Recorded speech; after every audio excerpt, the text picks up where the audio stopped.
So I'm getting a lot of questions and responses regarding meeting a man over the age of 40 or a partner or a boyfriend, whatever it is you want to meet.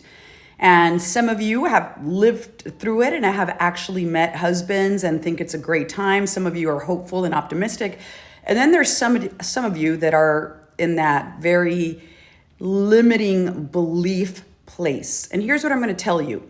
It's whatever you believe. If you believe there's no men out there and that you're not seen and that no one wants you, that's exactly what you're going to experience, because the world is just reflecting you back to you. Now, I wish I could answer all of your questions because I'm getting more and more.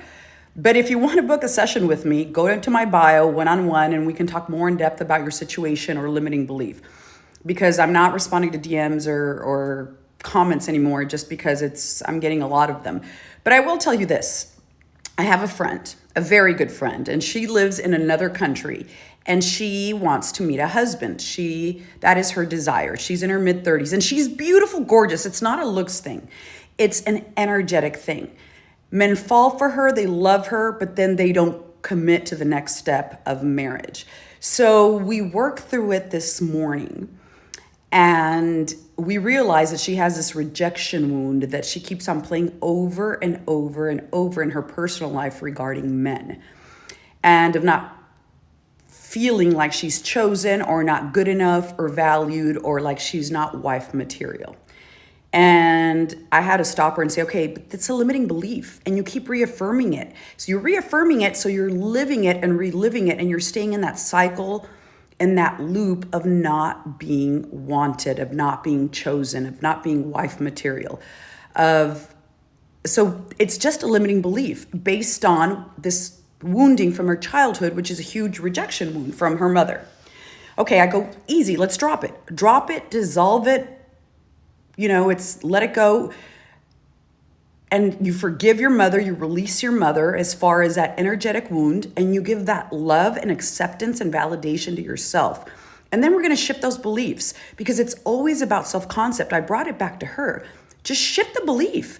Start telling yourself new things. Stop with that story that you're not chosen. You're always chosen and you're loved and you're valued. And not only are you always chosen, but you're the one who gets to choose.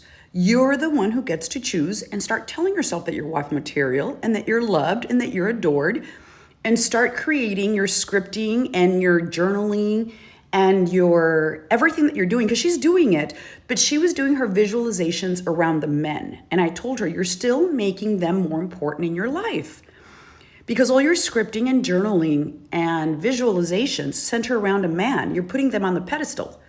So dethrone them. Make yourself the important one. Make yourself the prize. Open yourself up to let the universe bring your ideal partner. And I promise you, he will show up, because you're always chosen and you're always wanted and you're always valued. And live from that place. Embody that place. Embody the woman who is wife material, who's always chosen, who a man falls in love with and is worthy of a man getting down on his knee and proposing, if that's what she wants, if that is her goal, if that is her dream. So we worked through that whole process and shifted things. She's in a much better place and excited, because she understood that, I was still making them energetically more important, even in her visualizations, because she was letting the men be the choosers. You get to choose. Not only are you chosen, but you get to choose whether this man is worthy of you. But you're the one. You're the one. Change your inner belief. Joe Dispenza says this. If you keep on expressing and living the same beliefs you have, you're going to get the same quality of life. And your current beliefs are what created what you're going through right now. You want to change your circumstances? It starts up here in the mind. You change your mind first. Change your thoughts, which create new beliefs, which create new behaviors, and your external world will shift. Everything stems from you. I promise you, you can manifest whatever you want, all the desires of your heart. You are absolutely worthy, no matter where you are or what age you are.